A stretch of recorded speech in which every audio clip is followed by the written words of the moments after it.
Welcome to the ultimate dive experience. You are about to embark on one of the greatest adventures of your life. Becoming a scuba diver marks the first step in a journey that will forever change the way you experience the world. Few of us will ever become astronauts and explore outer space. But you can explore and experience the wonder of feeling weightless.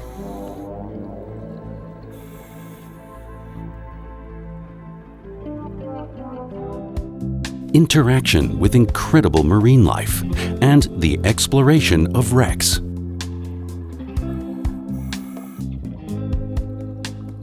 Only open to those who become divers.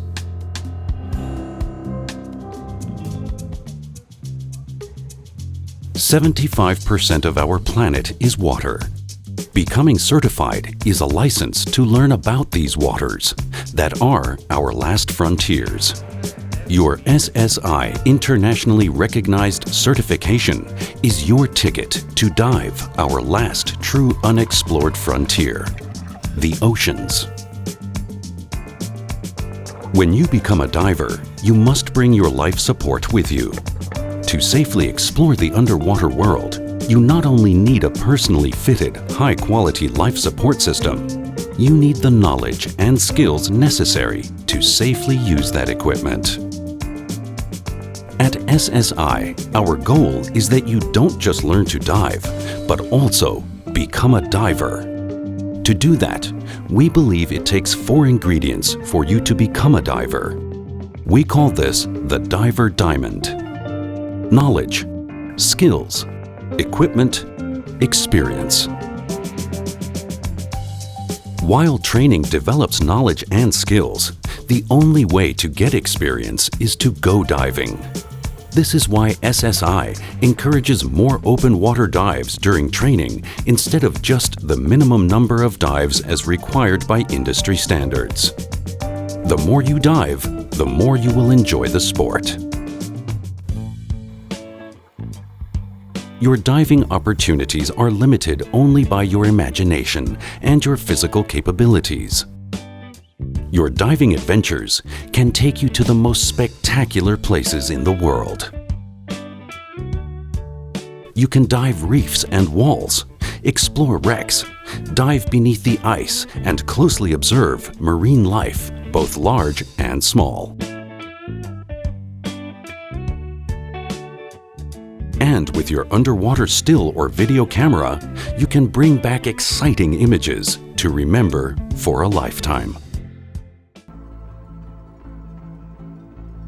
Once you have completed all the requirements to earn your open water certification, you will have earned your license to learn more, your ticket to continue your diving education and travel personally and professionally as far as you want to go.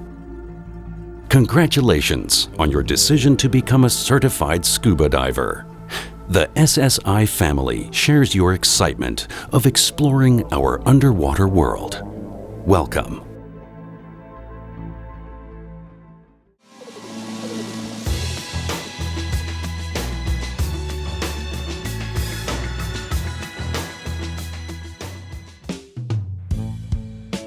Advances in equipment and training techniques have come a long way since the beginning of recreational scuba diving in the 1950s. So far, in fact, that almost anyone who is comfortable in the water can enjoy the spectacle of the underwater world. But this does not relieve divers of certain responsibilities with regards to your body and the aquatic environment. When scuba diving, you're not only experiencing a new set of sensations, you are also subjecting yourself to the physical laws that affect your body. The most important of these laws deal with the increased pressure of the aquatic environment. For example, right now you may not be aware of the air pressure surrounding your body because it is evenly applied in all directions. However, when you go underwater, the weight of the water will become obvious. A liter of seawater weighs about 1.03 kilograms, or 64 pounds per cubic foot. Fresh water weighs 1 kilogram per liter, or 62.5 pounds per cubic foot, approximately 800 times heavier than air. Air pressure is defined as force per unit area and is commonly expressed in bar in the metric system, and pounds per square inch, psi, and atmospheres in the imperial system. For each additional 10 meters or 33 feet of descent, another bar or atmosphere of pressure is added to the pressure on your body. While our bodies are primarily liquid, approximately 70% by volume, the liquid portions of the body are considered to be incompressible for recreational divers. However, the other 30% of our body is air and will compress and expand when the pressure changes. The most important law you will learn in diving is Boyle's Law. Boyle's Law states, if the temperature remains constant, the volume of a gas will vary inversely as the absolute pressure and the density will vary directly. Or more simply stated, as pressure increases, volume decreases, and as pressure decreases, volume increases. As a diver, it is important to note that the greatest relative volume change takes place in the first 10 meters or 33 feet.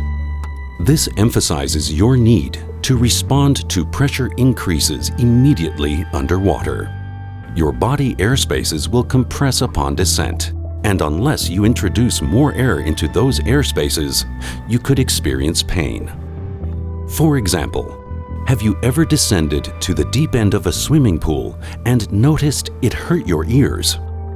Your ears are one of those body airspaces that you will learn how to equalize. This increasing pressure is referred to as squeeze. Ear squeeze is the most common and also the easiest to prevent. Pain is the primary symptom when the eardrum and its connective tissue are under stress, and this pain should never be ignored. Pain is an indication that some tissue damage may already be taking place. As you descend underwater, you will feel external pressure pressing on the tympanic membrane, pushing the eardrum inward. To equalize this increasing pressure, you simply need to introduce air into the middle ear through the eustachian tube. The secret to equalization is to never wait for the pain to begin and equalize often. Prevention of ear squeeze is easy. To perform the Valsalva technique, pinch your nostrils closed and blow gently into your nose until the pressure is equalized. Do not blow too hard or try to force air into the middle ear. The Valsalva technique should be used very carefully, with practice only after yawning, swallowing, and jaw rotating do not work. A properly fitted mask will form an almost rigid airspace around your nose and eyes. Like with all squeezes, as you descend, pressure increases and volume decreases, pressing your mask tighter against your face. To relieve the pressure, simply exhale through your nose and the mask will be equalized. Suit squeeze is only a potential problem when wearing a dry suit. Dry suits are exactly what they state, dry. But in order to stay dry, you have to have air between you and the suit. Like with every squeeze, as you descend, pressure increases and volume decreases, and the dry suit compresses, creating ridges or folds pinching the skin, causing the surface capillaries to rupture. Like all squeezes, to prevent suit squeeze, simply add air to your dry suit on descent to equalize the increasing pressure. Now, we will move to a discussion about the diving equipment. The safest way for you to learn to dive and become a diver is in your own personal fitted, high-quality total diving system. The total diving system is made up of 6 subsystems. In this section, we are going to talk about the snorkeling system and the exposure system. The snorkeling system contains the mask, snorkel, fins, exposure suit, booties, and mesh equipment bag. Dive mask. Because the human eye is designed to function in air, not water, we must bring a pocket of air with us underwater in order for us to see comfortably. Your dive mask is the first component of the snorkeling system and your window to the underwater world. It gives you clear vision underwater, protects your face and eyes from irritants in the water, keeps water out of your nose, and gives you some protection from cold water. There are many types of masks available, but all perform the same basic function, and the most important consideration for your mask is fit. Selecting the right mask requires the assistance of your SSI dive professional. The mask will be fitted to the contours of your face. A double seal along the mask edge is very effective in keeping water out. Flexible mask straps or comfort straps secure the mask to your face. The lenses of your mask should be tempered glass to resist scratching and breaking. If you really want to enjoy every dive and not miss anything, don't forget to talk to your dive professional about a protective mask box, mask cleaner, and defog. You'll be glad you did. Snorkel. The next piece of the snorkeling system is the snorkel. Snorkels let us maneuver on the surface with little effort and let us breathe without lifting our heads out of the water. As part of the total diving system, the snorkel can help in the case of a surface swim with all of your equipment. For unrestricted breathing and easy clearing, a snorkel should have smooth internal construction with a large bore and self-draining vent, be made of relatively flexible material, and have a comfortable mouthpiece. The snorkel is attached to the left side of the mask. When using your snorkel, it should point straight up when you are looking down. This position provides the diver with a relaxed and constant view of the beauty below and easy breathing. Scuba fins. Unlike swimmers, snorkelers and scuba divers do not use their arms for propulsion. Scuba fins provide 100% of your propulsion. Scuba fins allow you to move through the water with a minimum amount of effort, substantially increasing the power of the bare foot. There are two types of scuba fins, full foot and open heel. Full foot fins are designed for warm water and are generally worn without scuba boots. Open heel fins are designed to be worn with scuba boots and used in all types of diving. The open heel model is adjustable for close, comfortable fit. Fins that are too tight will cause cramping, and loose-fitting fins may cause blisters or fall off while kicking. Your SSI dive professional will work with you and make sure you get the best fin for the type of diving you will be doing. The second component of the total diving system is the exposure system. On land, you wear layers of clothing to protect you from heat loss. When you go underwater, it's important to wear the same type of protection. The reason is you lose body heat 25 times faster underwater than you do in air. And as you will learn in Section 4, it's important to stay warm throughout your dives. Exposure suits are known as wetsuits, dry suits, dive skins, and rash guards. These garments are made from a variety of materials that are designed to protect the diver in all ranges of water temperature. The most important feature in an exposure suit is proper fit. Your suit should fit like a second skin, long enough in the arms, legs, and body. Ask your SSI dive professional to show you the different options for the type of diving you will be doing. Gloves or mitts are how you protect your hands against the cold and injury. In cold water, gloves ensure the manual dexterity needed to operate your diving equipment and protect the diver's hands from abrasion or irritants in the water. There are different types and thicknesses designed for a variety of diving conditions. However, gloves or mitts are not an invitation to touch marine life and coral underwater. Hood. A hood can also be added for extra warmth. The greatest heat loss areas are your head, torso, underarms, and groin. So, by adding protection in these areas, body warmth can be maintained. Safety flag and float. Some countries and states have laws that require divers to mark their position underwater with a float and dive flag. The diving flag signals to coming boats, "Diver down, keep clear, cut down your speed." The flag should be displayed only when divers are actually in the water. Check with your SSI dive professional for the rules that apply to dive floats and flags in your area. Mesh bag. You're probably wondering how you're going to transport this equipment to and from the dive site. The best bag for the actual dive site is a mesh bag.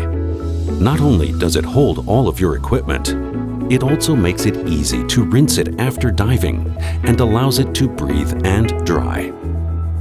Maintaining your equipment is important. After every dive, thoroughly rinse your equipment with fresh water and allow it to dry in a cool, well-ventilated area out of direct sunlight. Store your equipment in a cool, dry place and never in extreme heat or cold. If you want to learn more about taking care of your equipment, ask your SSI dive professional about the SSI Equipment Techniques course. The aquatic environment is a beautiful and exciting place. The techniques you will learn to maneuver and remain safe and comfortable underwater will be different than you have ever known. When you swim today, you use all limbs for forward motion. Once you become a diver, you will become part of the environment, with your arms to your sides, allowing your fins to do all the work. This streamlined posture will let you glide effortlessly through the water. Add a mask and snorkel, and you will become one with the water. With your face submerged, all the air you will need will come through your snorkel. Vision underwater changes in unique ways. There is an interesting optical illusion called refraction. Light rays bend as they pass from air through water and magnify objects by about 1/3. This means that an object 1 meter or 3 feet away will appear closer and fish will appear larger. Additionally, the deeper you dive, the warm colors red, orange, and yellow will virtually disappear, and your eyes will only see blues and purples. This is called absorption. Many variables will affect visibility underwater: refraction, illumination, absorption, diffusion, and turbidity. All of these factors can make the same dive site look very different throughout the day.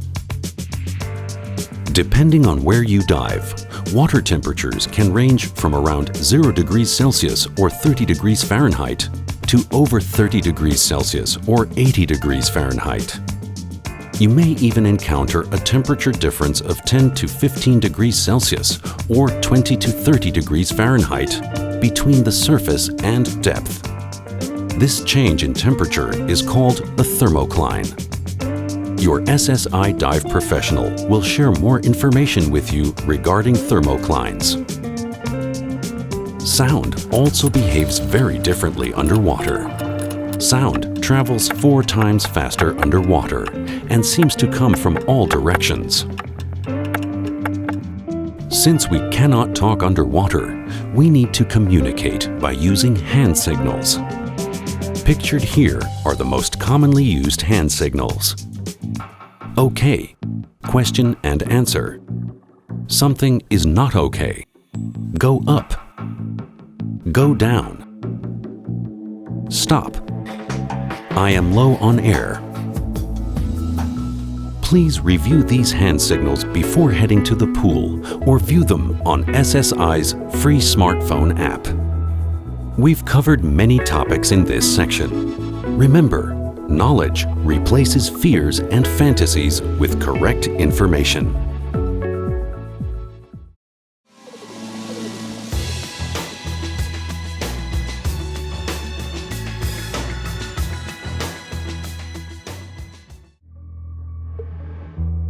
On your journey to becoming a diver, you may have a small amount of anxiety when it comes to breathing underwater. But breathing underwater is as easy as breathing on the surface. The only difference is the gas you breathe underwater is delivered through a regulator, which is only one part of the air delivery system. Now that you understand pressure, this piece of equipment automatically regulates your cylinder pressure to ambient, surrounding pressure. Through your air delivery system, you can breathe underwater easily and effortlessly. Yes, the excitement of being underwater for the first time might increase your breathing rate. But once you are comfortable underwater, you will gain control over your breathing rate and master a slow, relaxed breathing pattern. The most efficient breathing pattern for scuba diving is a deep inhalation followed by a balanced exhalation. Deep, balanced, and rhythmic. The key is to relax and realize that your breathing patterns will automatically become more regular with experience. You will also discover that the proper swimming position, also referred to as attitude, is 15 to 20 degrees. This attitude allows your mouth and lungs to be horizontal and is the optimal swimming position for breathing easy at depth. Your regulator will provide you with a sufficient amount of air at ambient pressure. In other words, the sufficient amount of gas at depth is determined by environmental conditions, the amount of work you do underwater, and your physical condition. Air consumption also increases in direct proportion to the depth you are diving. The deeper you go, the more gas you use. For example, a diver at 2 bar or atmospheres absolute pressure in 10 meters or 33 feet uses twice as much air as a diver on the surface. A diver at 5 bar or atmospheres pressure in 40 meters or 130 feet uses 5 times as much air as a person on the surface. In addition, a diver sharing air with another diver can increase air consumption by a factor of 2 or more. The selection of your regulator, one that will serve you in all diving conditions, is the single most important decision you'll make in the purchase of your air delivery system. Your SSI Dive Professional will help you with this important decision. Air is roughly 21% oxygen, which we all need for survival, and 79% nitrogen. We cannot breathe pure oxygen underwater, and you'll find out later in this program that nitrogen is actually our limiting factor to depth and time. Just like there have been advances in equipment, there have also been advances in training. Ask your SSI Dive Professional about taking the SSI Enriched Air Nitrox Specialty Program. The first rule of scuba diving is breathe continuously. While you are on scuba, you must breathe continuously in and out in a rhythmic pattern. If your regulator is out of your mouth at depth for any reason, you should always exhale a small stream of bubbles. The second rule of scuba diving is ascend slowly and maintain control. The best way to control your ascent is by watching your dive computer. Never exceed an ascent rate of 10 meters or 30 feet per minute. Most dive computers have an ascent alarm to tell you when you are ascending too fast. The third rule of scuba diving: regain control, respond, react, which you need when responding to difficult situations. Regain control. Regain the capacity to think and make rational judgments. Respond. Consider the possible responses. React. Choose the proper response and act decisively. When diving, you must remain under control at all times. The breathing apparatus is called the air delivery system, which includes the first and second stage regulators, alternate air source, and a high-pressure scuba cylinder. The first stage. This takes high-pressure air in the cylinder and decreases the pressure to approximately 10 bar or 140 psi. The second stage. Your mouthpiece takes the air from the first stage at 10 bar or 140 psi and decreases it to ambient pressure, which is whatever you need for your current depth. After diving, and especially after diving in salt water, rinse your air delivery system and all your diving equipment in fresh water. Don't press the purge button while rinsing the second stages unless the air delivery system is still attached to a cylinder and the air is on. Salt buildup can affect your air delivery regulator's operation. When properly maintained, your total diving system and your air delivery system is like a reliable buddy. Scuba diving equipment is life support equipment. The SSI Equipment Service Program is designed to keep your life support equipment properly maintained. Nothing is more disappointing than to arrive at a diving destination and find out that you have a minor equipment problem. Another important part of your total diving system is a specific spare parts kit. Your SSI Dive Center or resort can help you assemble all the necessary pieces you need for minor field maintenance. If you want to learn more about your equipment, ask your SSI Dive professional about the SSI Equipment Techniques program. Diving cylinders are available in many sizes and are made from either steel or aluminum with varying pressure ratings and capacities. Your SSI Dive professional will help you decide which cylinder size is best for your height, strength, and air consumption. All diving cylinders have markings at the neck of the cylinder that describes the material, date the cylinder was manufactured, size, and pressure. It is important to understand cylinder marking codes so you will know the proper pressure and capacity of your diving cylinder. The markings on older or specialty cylinders may vary, and your SSI Dive professional can help you understand any special markings. The most important part of caring for your cylinder is keeping moisture out. To do that, simply keep a minimum cylinder pressure at all times. Store the cylinder in a cool, dry place. When transporting a cylinder, position it with the bottom of the cylinder forward. Secure the cylinder so it cannot roll around. Maintaining body temperature in water is a serious factor while diving. While air is an excellent insulator for blocking heat transmission, water is an excellent conductor. Water absorbs body heat 25 times faster than air. The body's primary responsibility is to keep the brain and torso warm. If the body can no longer do that, a phenomenon called blood shunting occurs, slowing circulation to the outer extremities of the body. And while that may be fine on the surface, that is not good underwater. So, how do we solve the issue? The answer is thickness, fit, and seam integrity. Thickness solves conduction. Fit and seam integrity solves convection. Then it's all about layering. That can be a rash guard, lightweight fleece, wetsuit in all thicknesses, or even a dry suit. It will largely depend on the type of diving you will be doing. Wetsuits are also buoyant and require you to wear just enough weight to offset this buoyancy. But let's not forget that as depth increases, so does pressure, and that will happen to closed nitrogen cells. They will compress.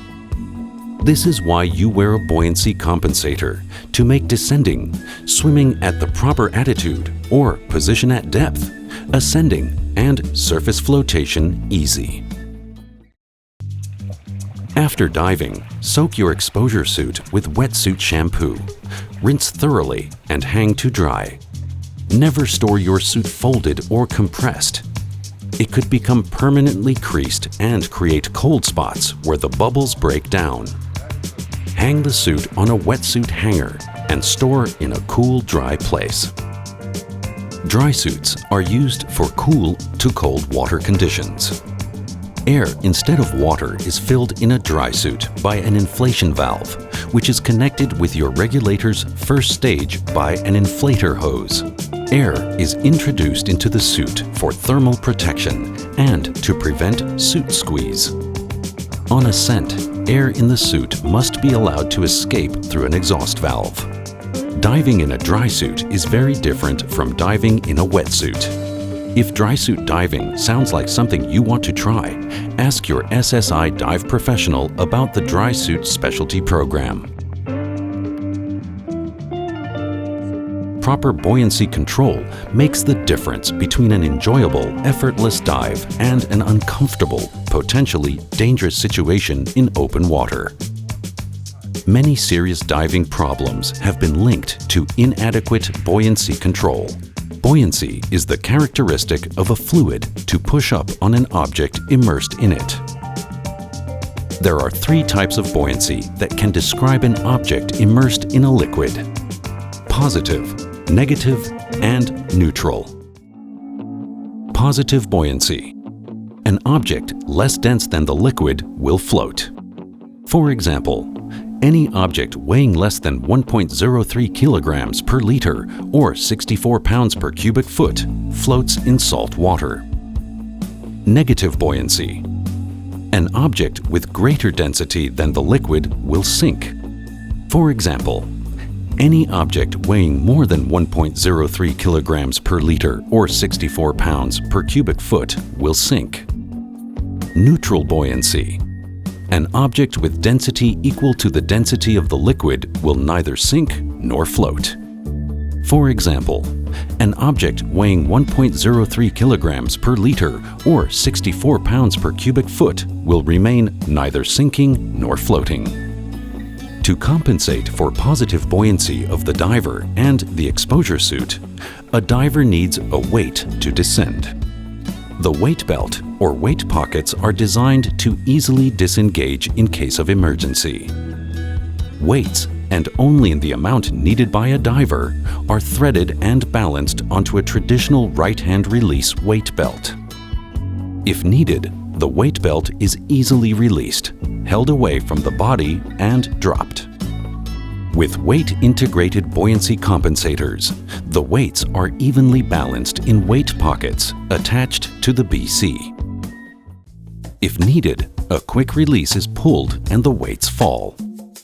It is important for your safety and comfort, as well as for the environment, that you are not overweighted. Proper buoyancy control is the best possible environmental protection every diver can perform. Your SSI dive professional will work with you to achieve proper weighting and buoyancy control. If you want to learn more about conserving energy and improving air consumption, look into the Perfect Buoyancy Specialty Program to get some advanced training. The BC provides you with surface flotation and is used to control your ascents and descents. You can easily control your descent by letting air out of your BC slowly. As you descend, the suit will compress, and you simply add small amounts of air to your BC to remain neutral throughout the dive. Neutral buoyancy also allows you to ascend effortlessly. You just have to remember, as pressure decreases, what happens? Volume increases. You will need to control your ascent to the surface by purging air from your BC. Remember, the greatest relative change takes place at the last 10 meters or 33 feet. Your dive computer will monitor your ascent rate and safety stop.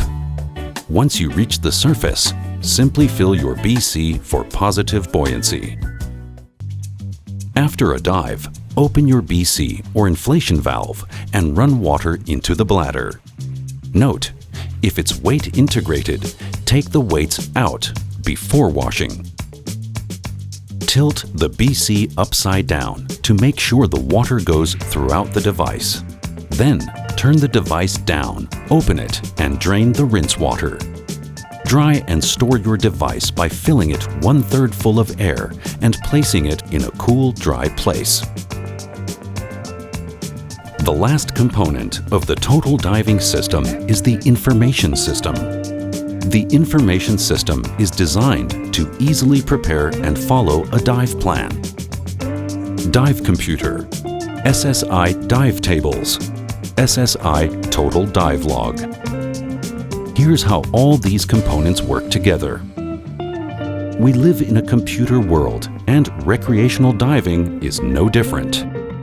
Dive computers are automatically activated in the water and immediately start recording information: depth, time, air pressure, temperature, and time remaining underwater based on your air consumption.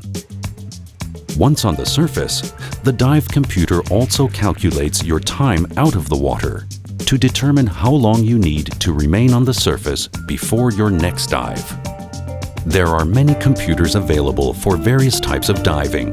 If you plan on taking an SSI Enriched Air Nitrox specialty, you may want to consider a Nitrox programmable computer. Likewise, if you plan on taking the SSI Navigation specialty, you may want to consider a computer with an integrated compass. The SSI Total Dive Log is a permanent record of your certification information and individual diving data, beginning with your classroom, pool, and open water training dives. It is important not only to evaluate your skills, but to keep up with your diving experience. The SSI Total Dive Log has a place for equipment and maintenance records, as well as health and medical information. SSI Total Dive Log is designed to add additional pages as needed. The dive light is just another example of something that is very useful on any dive. An artificial light allows you to see the real color of soft and hard corals, even at depth. So, a dive light can be used for several purposes: day diving, night or limited visibility diving, or exploring wrecks. It's always a good idea to carry what we call the Save-A Kit. You don't want to have spent a lot of money on a vacation and then have something minor spoil a dive.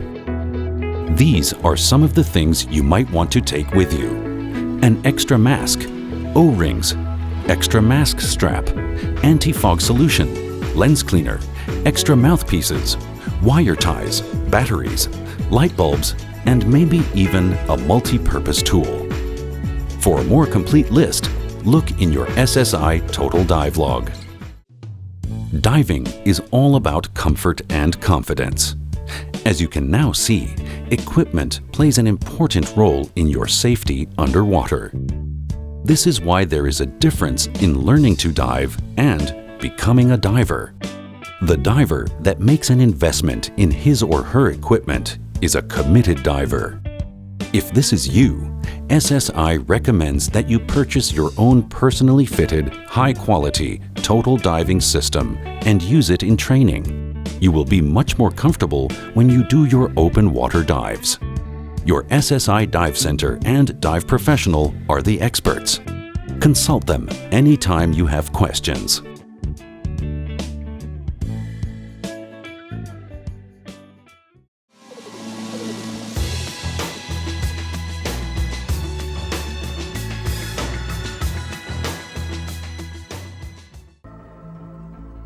Pressure injuries on ascent are some of the most serious in diving, and yet the easiest to prevent. These injuries are usually sustained by poorly trained divers or because of neglected or inadequate equipment.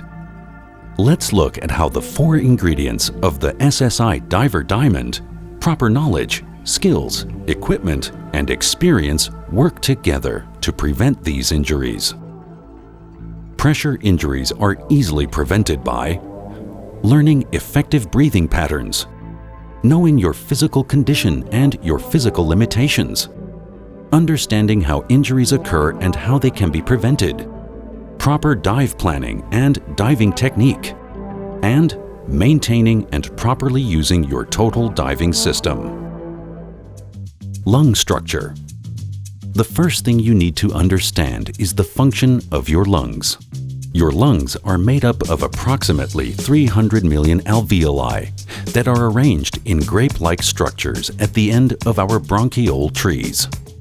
Right now, every time you take a breath, the air is rich in oxygen and passes through the lungs via the alveoli into the veins and arteries to carry oxygen-rich blood to your body.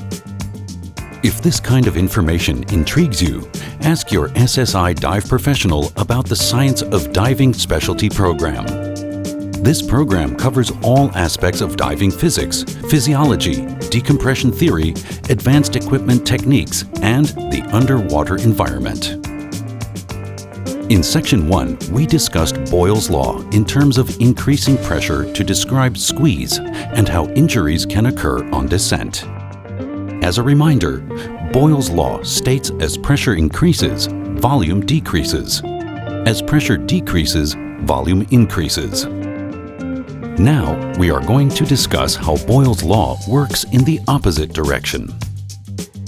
Just as we learned to equalize pressure, we are going to do the same with regards to breathing compressed air under pressure. A person's natural instinct, if they run out of air on a dive, would be to simply hold their breath and ascend. For example, if an untrained scuba diver were to dive to just 10 meters or 33 feet deep at 2 bar or atmospheres, fill the lungs with about 5 liters or 10 pints of air, and ascend to the surface at 1 bar or atmosphere without exhaling, the air in the lungs would expand to fill a volume of 10 liters or 20 pints, or 2 times the normal lung volume. As you can imagine, this is impossible and their lungs would be damaged. This is why any person, before attempting to dive, should become certified. Your SSI dive professional will teach you how easily it is to prevent any overexpansion injuries. All overexpansion injuries are easy to prevent. Breathe continuously. It is absolutely necessary to maintain a continuous, balanced, rhythmic breathing cycle. Never breathe explosively or irregularly. Maintain a good level of cardiovascular conditioning. Make sure you have a high-quality, personally fitted total diving system. Maintain the system on a regular basis and use that system properly while diving. Ascend slowly, maintain control, and be back on the surface with no less than 30 bar or 500 psi. Help! I need help! Quickly! First aid for overexpansion injuries. Administer oxygen if qualified. Stand by to administer cardiopulmonary resuscitation if qualified. Seek proper medical aid, a recompression chamber as quickly as possible. Whenever a diver surfaces in an unconscious condition or becomes unconscious within 6 minutes after surfacing, the case must be treated as a possible embolism. The victim must immediately be recompressed, and unconsciousness is often the only sign of an injury.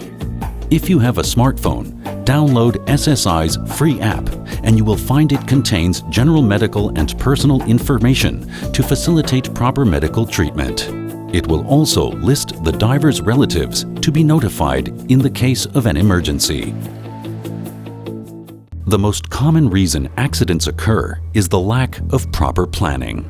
Never running out of air is as easy as following a simple dive plan. As long as you are monitoring your dive computer and diving within your limits, there should never be any reason for you to run out of air. Note: SSI recommends a safety stop for every dive on 5 meters or 15 feet for 3 to 5 minutes. Have you ever heard of the term decompression sickness? It's the reason your dive computers tell you how deep you can go, how long you can stay, and how fast you can ascend. You need oxygen to sustain life, but nitrogen, the inert gas, serves no real benefit. And nitrogen is the gas that limits our time underwater. As we descend, pressure increases, and so does the air passing through your lungs into the circulatory system and packing nitrogen into the bloodstream and tissues. The bloodstream will become saturated almost immediately, but it takes considerably more time for our tissues to become saturated at depth. As long as you do not exceed that time and you ascend slowly and maintain control, you can come and go as a visitor in this whole new world.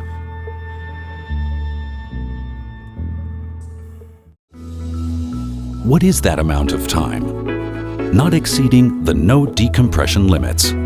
Your SSI dive professional will teach you about the no decompression limits with either a dive computer or dive tables.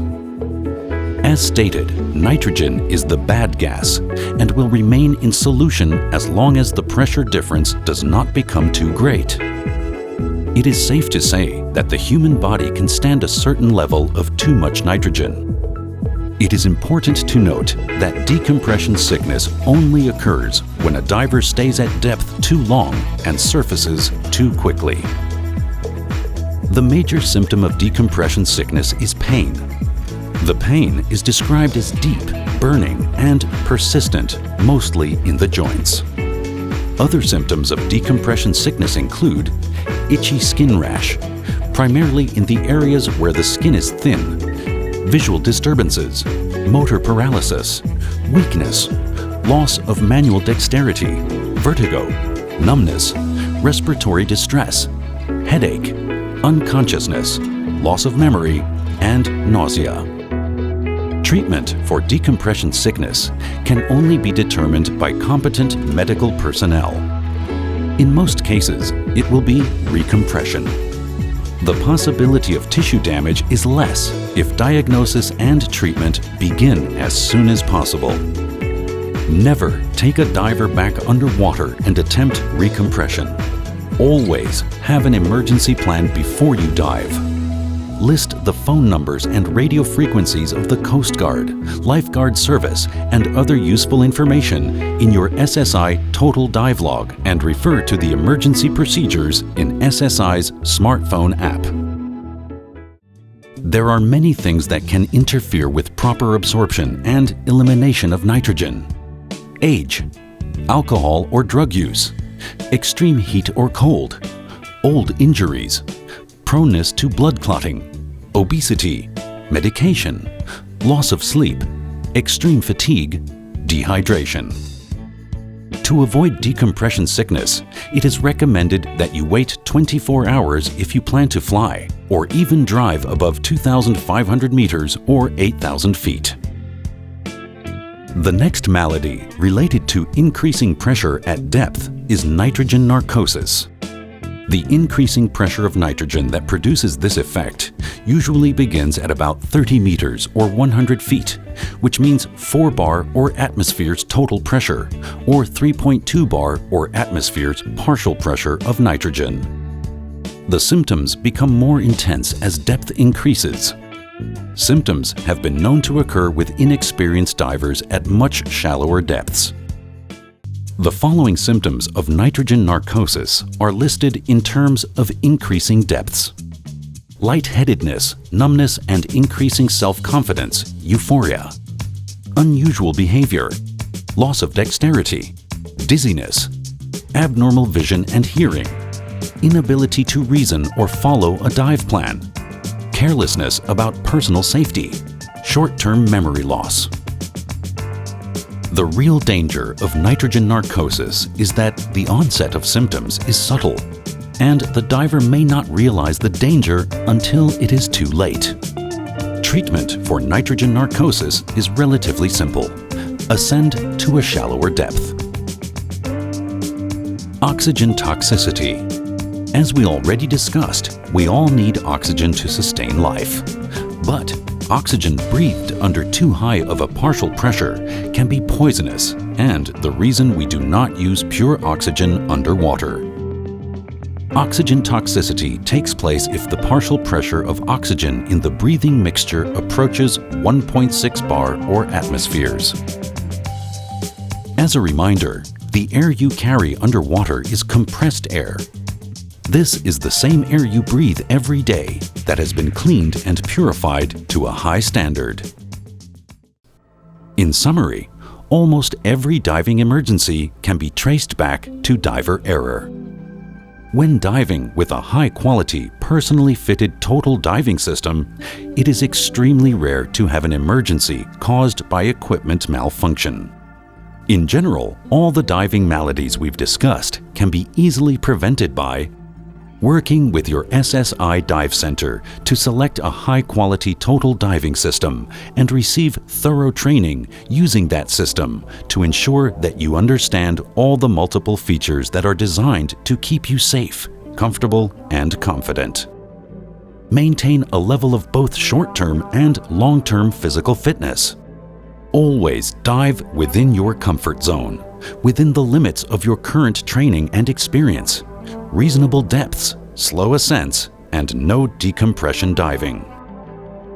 This section is full of technical information, possible hazards, and emergency and first aid advice. Do not let it overwhelm you. Diving is fun and easy when properly trained and equipped. Basic knowledge of your physiology and the physics of diving will help you develop proper behaviors and replace fears and fantasies with correct information. Being informed will keep you and your buddy out of trouble.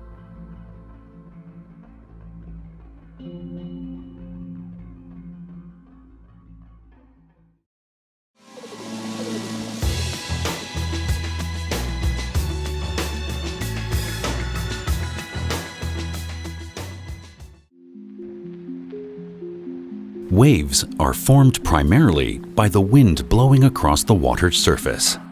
When the peaks of the water move faster than the lower portion, the top portion breaks off and rolls down the front of the wave, and white caps appear. Wave definitions. Height: the vertical distance between the trough and the crest. Trough: the lowest point reached by the wave. Crest: the highest point reached by the wave.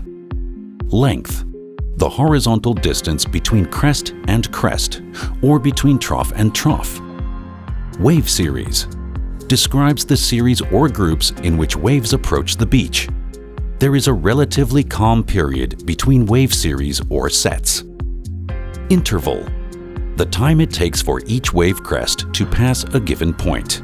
If the interval is short, divers will have little time to rest between waves. Surge: the back and forth motion of waves as they approach the beach. If you use surge to your advantage, you can move without effort across the ocean floor. Allow the surge to carry you in the direction you want to go and maintain your position when the surge is moving in the opposite direction. Experienced divers who use this technique can move considerable distances in heavy surge without expending much energy. Surf: as the bottom section of the wave feels the bottom, it begins to move more slowly than the surface portion, causing the surface portion to build up and break over. In surf, the top part of the wave shears off and moves a wall of water forward. A deep canyon near the shore causes the wave height to drop and results in light surf. A reef just offshore causes the surf to build in height. Currents: before shore diving at an unfamiliar site, study the water movements and check with lifeguards or a local dive center in the area. Rip currents are best observed from a distance above the beach. To identify rip currents from beach level, look for breaks in the surf line caused by outrushing surface water. Rip currents always move away from the beach on a line almost perpendicular to the beach. Rip currents move much faster than a diver or an experienced swimmer can swim. Never attempt to outswim the current. Rip currents only move a few hundred meters from the beach. So, to get out of a rip current, swim parallel to the beach for a few meters. Then use the force of incoming waves to return to the beach. Learning how to use currents to your advantage can provide you with many great diving experiences. To be prepared for all your diving adventures, SSI recommends both the boat diving and waves, tides, and currents specialties. A dive buddy helps in all phases of diving and shares the fun. A buddy assists in dive planning, suiting up, pre-dive equipment and safety check, water entry support, assistance throughout the dive, post-dive equipment maintenance, and logging dive information. Diving with a buddy is the only safe way to dive. You should never dive alone. A buddy provides a second total diving system, psychological well-being, and the comfort of someone to assist you underwater. An effective buddy requires practice, communication, and planning. To have a safe and enjoyable dive with another person, you must agree beforehand on the purpose of the dive and how the dive is to be carried out. If one diver wants to do macro photography and the other wants to spear fish, it will be difficult to keep the buddy team together. The buddy team must agree on hand signals, descent technique, maximum depth of the dive, maximum bottom time, minimum cylinder pressure.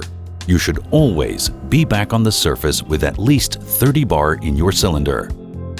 Compass headings, maximum distance between divers throughout the dive, ascent technique. Lost buddy procedure. If you lose your buddy underwater, turn a complete 360 degrees looking up and down and horizontally. Spend no longer than 1 minute at depth looking for your buddy before performing a normal ascent. Establish positive buoyancy once on the surface and look for your buddy. Be familiar with your buddy's diving equipment, particularly the placement of his alternate air source, BCD, inflation device, and weight release device. Your dive buddy might be your spouse or a friend or someone who is assigned to you as a buddy by a dive master on a boat. You always have the right to decline diving with someone with whom you do not feel comfortable. Trust your instincts, regardless of who that intended buddy might be. Remember, your safety and comfort in the open water is the most important factor of any dive. Adding additional equipment to the total diving system and being in the best physical and mental condition possible cannot entirely compensate for the increased risk associated with diving alone. The best way to dive is with a buddy. There are many reasons for planning and executing your dives, but the most essential one is to prevent accidents. The best way to prevent accidents and enjoy every dive is with a dive computer. Dive computers are built for today's divers and take into account the way you really dive. A multi-level dive profile automatically tracks bottom time, monitors ascent rates, tracks surface intervals, and logs the number of dives you make in a day and even in a week. Dive computers are fun, easy, and convenient to use. Though diving with a dive computer is the method of choice for most divers today, it is important that you understand the effects single or multiple dives have on your body. This will enable you to plan a dive or a series of dives safely. Before we begin to plan dives, we must all speak the same language or use the same terminology. Here are some of the key terms you must know in order to help you understand how to use a dive computer. Depth, total dive time, bottom time, residual nitrogen, surface interval, repetitive dive, no decompression limits, no decompression dive. Dive computers are essential for planning and executing your dives. They record all the pertinent information and help you stay within your no decompression limits. However, there are a few guidelines you should follow. Always have your own dive computer. Do not share a dive computer with your buddy. Check the dive computer's battery life before diving. Adhere to the limits of the dive computer. Make sure all safety warnings are observed. Follow the ascent display or audible warning to stay within the proper ascent rate for the dive computer. Remain within your limits and be conservative. Plan and execute your dive carefully and have a contingency plan if your dive computer fails. When diving from a boat or with any organized group, your dive professional will most likely give a pre-dive briefing. The briefing may include specifics, such as your dive parameters, how long you can stay down, what direction to swim, 35-bar rule, etc. When boat diving, plan your dive and your equipment assembly, donning and adjustment so that you are ready to enter the water when the boat reaches the dive site. On chartered trips, most decisions may be made for you. But it is certainly smart to check with the captain or dive master to determine when to get dressed and put on your equipment. If you are susceptible to seasickness, ask a diving physician for medication and also inform your group leader so that you can enter the water as soon as possible when you reach your destination. By confirming your plan, assembling your equipment, and preparing to dress before arriving at your dive site, you can minimize the time spent on deck once the boat is anchored. For the most part, boat captains will exercise caution in locating an area with relatively calm water. Nevertheless, there are different water conditions in different regions. And those conditions, plus the personal preferences of boat captains, will dictate what entry and exit techniques you use. Pay attention to these during your pre-dive briefing. Make sure your entry area is clear of divers or any other obstacles prior to entering the water, regardless of the entry technique. Your SSI dive professional will show you proper water entry techniques during your pool sessions. After you have entered the water, perform a proper buoyancy check and then descend together with your buddy until you reach your planned dive depth. Stay together during the descent and equalize frequently to avoid problems. Navigation can be done by two methods: compass and natural. Underwater is no different. You must be able to either follow a planned set of directions underwater or use the natural resources to navigate underwater. For example, coral heads. Either way, the goal is to avoid long surface swims and make it back to your entry point. We introduced you to the underwater compass in Section 2 as part of your information system. Here is how your compass works. The north-seeking needle is a magnetic needle that points to magnetic north. The north-seeking needle is your constant reference line. All basic underwater navigation is performed in terms of magnetic north. The lubber line, or sight window, is the direction you swim. This is used to align the diver's body with the direction of travel. With a sight window, simply align rotating bezel with the witness marks of travel in the window. This will give you your return direction back to the boat or shore. Understanding simple out and back navigation doesn't qualify you as being certified in navigation. It's mainly a general understanding of the basic principles. If you want to learn more and become proficient in navigation, ask your SSI dive professional about the SSI navigation specialty. Ascents should be planned. This means you and your buddy have spent 1/3 of your air supply away from the boat, 1/3 back to the boat, plus your safety stop, and you are both back on the boat with 35 bar or 500 psi. And to do that, you both need to check your information systems often. Once it's time to make your ascent to your safety stop, remember your cylinder has less air and you have been swimming neutrally buoyant. Don't forget, when pressure decreases, volume increases. Hold your BC exhaust hose in your left hand and check your information system, dive computer, for a nice and slow and controlled ascent. Look up during your ascent for the boat, anchor line, downline, or buoy, and stay with your buddy. The greatest relative pressure change takes place from 0 to 10 meters or 33 feet. The slower the ascent rate from the depth to your safety stop, the better. On the surface, inflate your BC for surface flotation. SSI recommends a safety stop for every dive at 5 meters or 15 feet for 3 to 5 minutes. Keep your equipment on until you are safely on deck.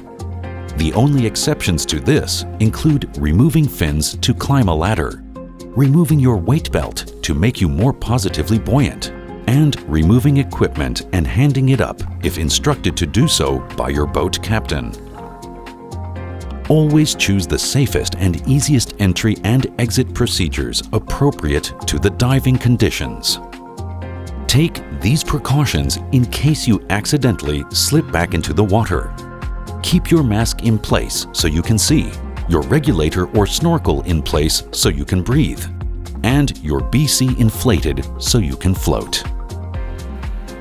After you have completed your dive, rinsed your equipment, and stored it away for the next dive, it's time to fill out your dive log.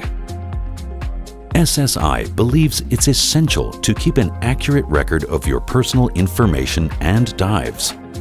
Sure, your dive computer will do that too, but the dive computer can only track certain things. What makes a dive enjoyable or not is knowing you had the right thermal protection to wear and the right amount of weight needed for a diversity of dives. Because the next time you go diving, you may not remember how much weight you wore with what exposure suit, unless you write it down. Diving is an endless sport of discovery, new dives, and this dive log will become a permanent record of all the wonderful memories you will have in diving. And that is priceless. Your SSI dive professional will go over the total dive log with you and how to fill out and use each page. This will also become a permanent record of your open water certification dives and any other courses you decide to take. Dive operators and resorts will ask you for your total dive log to show proof of the type of diving and experience you have for certain types of diving. Again, a lot more information has been presented in this section about environmental conditions, buddy teamwork, dive planning, and execution. So much instruction may seem overwhelming, but by mastering this information, you will quickly become a comfortable and confident diver, ready to safely enjoy many years of wonderful underwater adventures.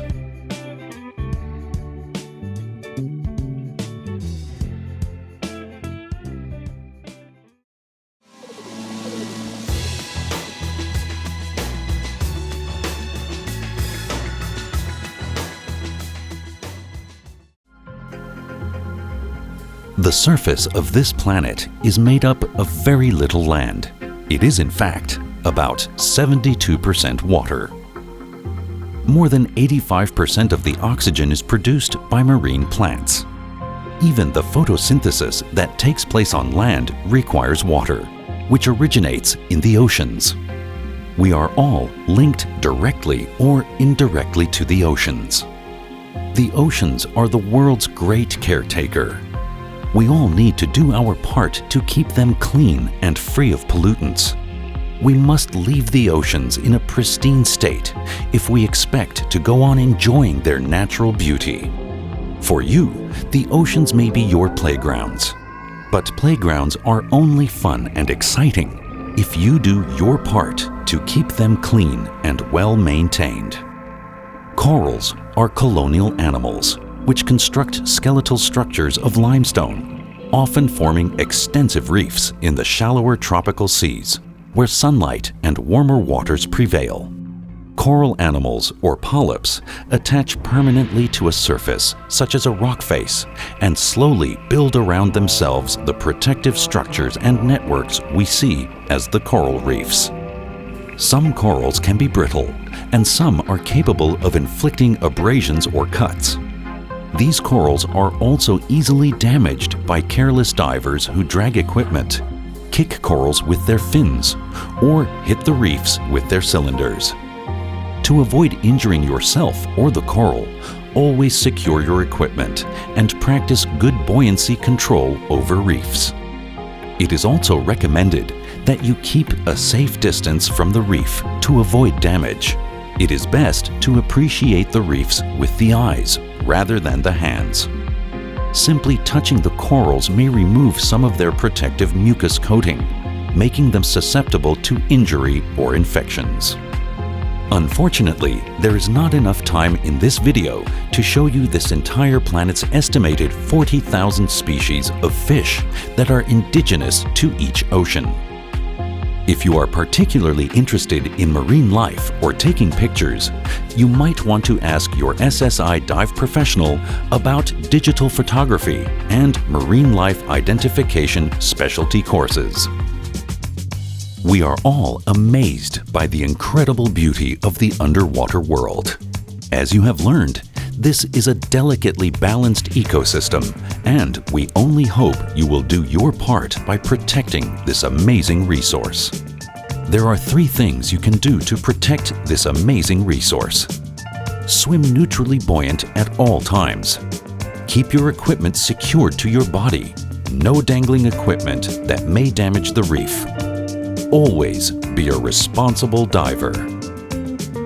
Though ocean and coastal diving is popular, there are many inland freshwater dive experiences worth investigating. Many divers live too far inland from saltwater sites to be able to dive them exclusively. So they find some very diverse and interesting dive sites nearer to home. Inland dive sites include lakes, rivers, quarries, ponds, and mines, just to mention a few.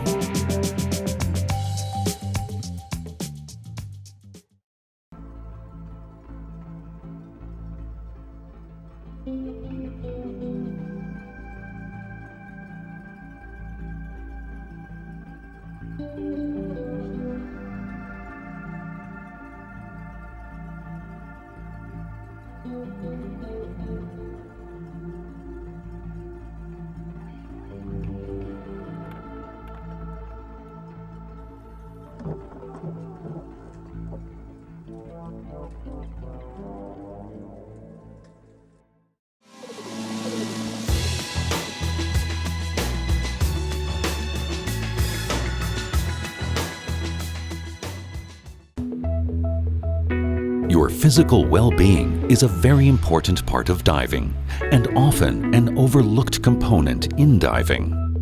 The more physically fit you are, the more you will enjoy all aspects of your life, including diving. There are some do's and don'ts for divers that are extremely important. For example, alcoholic beverages or drugs and diving do not mix. Always consume adequate liquids, non-alcoholic, when you are diving to prevent dehydration. Water is best. Start your diving day with a good breakfast of light, non-gaseous foods, and eat sensibly throughout the diving day. Wear adequate exposure protection. Over several days of diving and several dives a day, your body temperature will drop. The water you dove in at the beginning of your trip will seem cooler by the end of your vacation. That's why most resident dive masters at tropical resorts wear exposure protection all the time. Divers should refrain from smoking. Moreover, individuals concerned about respiratory health find that smoking is contradictory to diving. Your physical and emotional well-being are important components of your comfort and safety while diving, yet they are often overlooked. To become a diver today, you do not have to be a superhuman. But there are some common sense things you can do to enhance your comfort and confidence in this wonderful sport. One of those things is taking part in a diver stress and rescue specialty program, where you will not only learn how to take care of yourself, but also how to detect and deal with stress, and how to assist your buddy in case of an emergency. Using equipment that is unfamiliar, does not fit well, or performs inadequately can create stress, leading to panic. That is why we recommend selecting and owning your equipment and keeping it well maintained by your SSI Dive Center. Use your pre-dive checklist and check each piece of equipment before every dive. You can eliminate all potential problems by disciplining yourself. Remember, stay within your limits and your capabilities. You always have the right to decline diving if you do not feel comfortable or if you have the feeling that the diving conditions could exceed your abilities. You are capable of helping your buddy in case of an entanglement or sharing air. You are not capable of helping a diver in an advanced panic situation if you are not trained for it. Do all you can without endangering yourself. Prevention of panic. You can easily avoid panic by a proper response. Proper responses must be second nature in difficult situations. Regain control, respond, and react. Taking specialty training for the type of diving you are going to do. Most divers who find themselves in a difficult situation admit it was caused by either breaking the rules or doing something they weren't trained for. Honest self-evaluation of your diving limitations. The need to succeed or please someone often drives people beyond their limits. Be honest with yourself. Do not dive if you feel, for any reason, that you should not.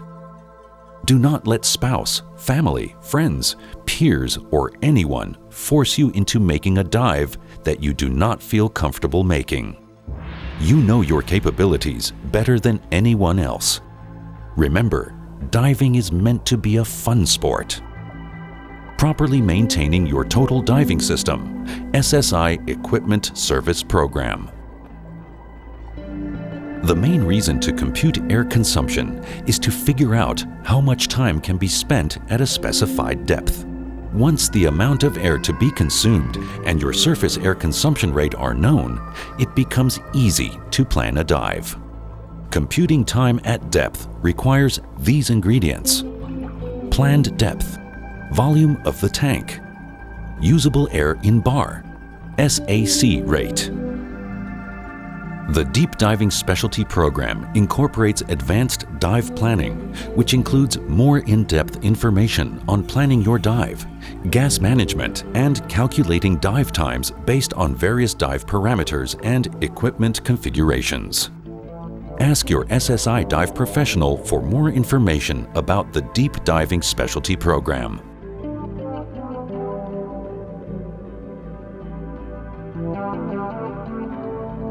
If you follow the rules of scuba diving, you should never find yourself in an out-of-air situation. But if you do, here's an example of the most serious diving emergency: out of air at depth.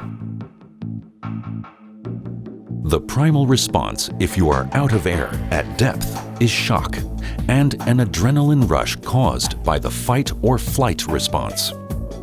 This is where your training takes over. You realize immediately that an uncontrolled, panicked ascent would have serious consequences.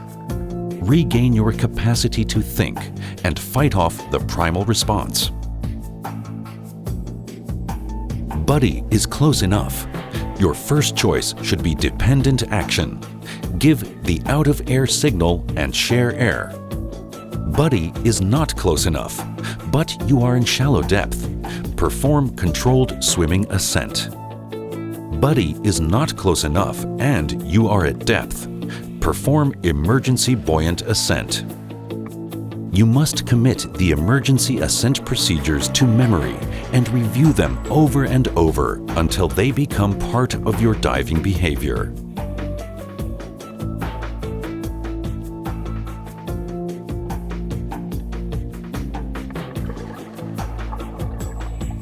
You provide the most important ingredients: maturity, good judgment, and continuing commitment to effective diving technique and safety.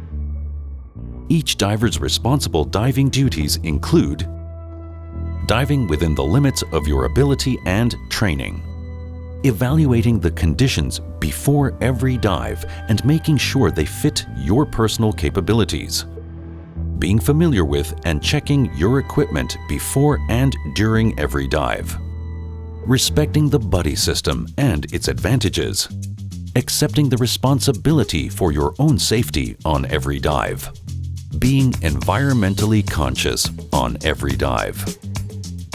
After you are certified, you are ready to pursue a lifetime of adventure. Diving offers endless opportunities for exploration, discovery, education, and new experiences. You can go as far as your passion and enthusiasm take you. Entering the underwater world as a trained scuba diver is a thrilling experience. Knowledge puts you in control, and the sport of scuba diving becomes more and more enjoyable with time. Continuing education adds to the enjoyment of the sport and expands your underwater horizons. Your open water diver certification is only the beginning of the SSI educational system. SSI specialty programs teach you specialized diving activities, and there are many specialty programs to choose from. By combining specialties and experience, you can earn SSI continuing educational ratings of specialty, advanced open water, and master diver levels.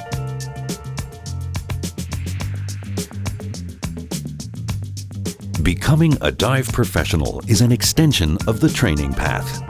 If you have an interest in leading dives, assisting other dive professionals, or making a career out of scuba diving, talk to your SSI dive professional and dive center about the many leadership levels such as dive guide, dive master, dive control specialist, and even open water instructor. By now, in your training as an open water diver, you have received the fundamentals. You might say, as the Diver Diamond illustrates, that correct knowledge, proficient skills, proper equipment, and diving experience equal enjoyable scuba diving. The rest is up to you. Work with your SSI dive professional. Ask questions and have fun learning and gaining the experience required to become a comfortable, confident diver.